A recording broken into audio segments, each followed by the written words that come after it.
Hello, welcome back to my YouTube channel. Ladies and gentlemen, I come back to my YouTube channel. I will teach you how to do communication in English, inshallah.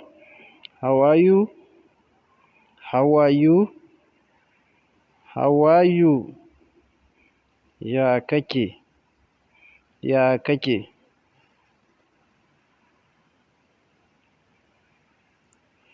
I'm very happy.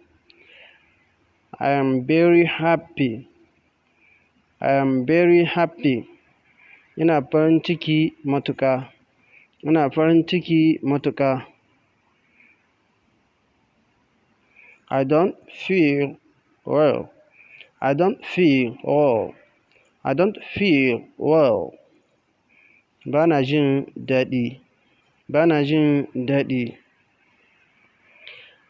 I have many worries. I have many worries. I have many worries. Hey man, are you serious? No, I have many worries. Well, I have many worries. Ina da damuwa da yawa. Ina da damuwa da yawa. Don't worry. Don't worry. Don't worry. Karka damu. Karka damu. Insha Allah sai kuma a lesson na gaba.